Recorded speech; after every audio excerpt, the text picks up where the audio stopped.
Waalaikumsalam warahmatullahi wabarakatuh.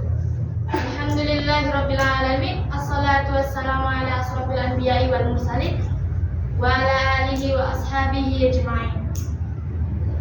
Pertama-tama mari kita panjatkan puji dan syukur kepada kehadirat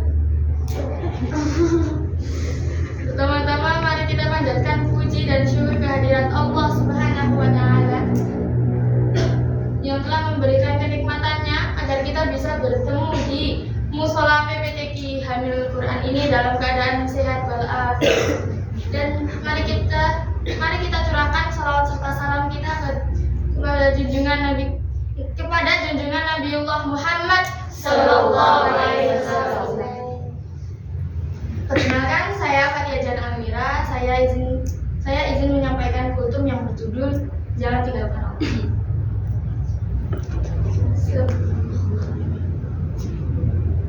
Sebelum saya mulai, saya ingin bertanya, kesulitan apa yang paling sulit? Ikhlas. Bila saya istiqomah.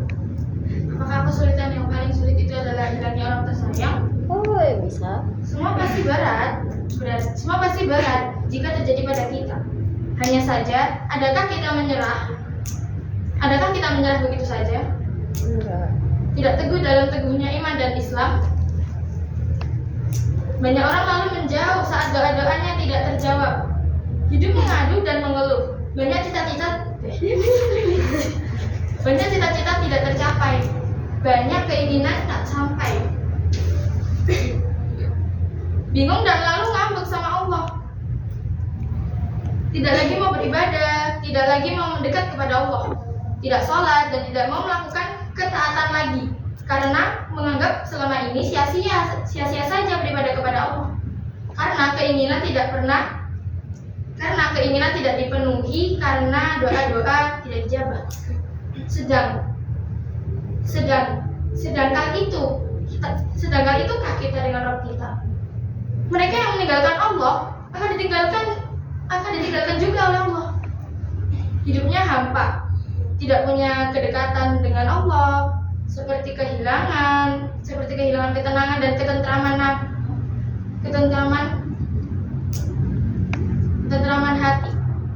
Jenuh dan tidak tahu harus bagaimana lagi. Seperti mengejar sesuatu yang tidak jelas. Ada uang, tapi tidak menenteramkan. Ada rumah, tapi tidak menenangkan. Ada keluarga,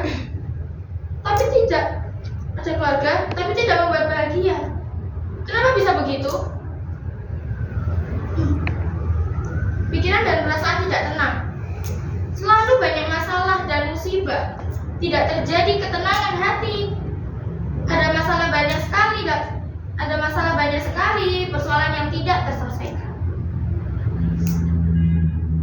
Untuk dalilnya, Quran surat Al-Baqarah ayat 186 yang artinya,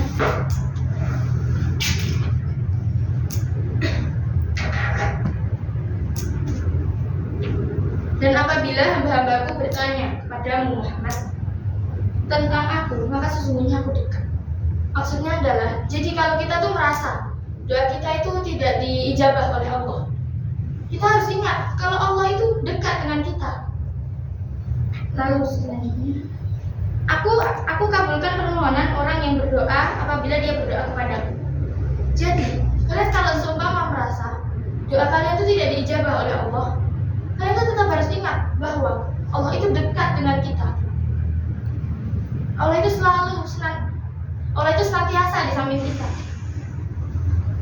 Hendaklah mereka itu memenuhi perintahku dan beriman kepadaku agar mereka memperoleh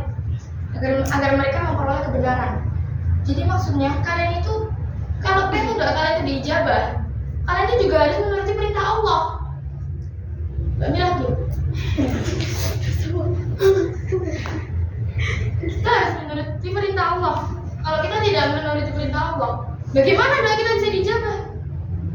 Kalau kita saja tidak menuruti perintah Allah, bagaimana coba Mbak Dina?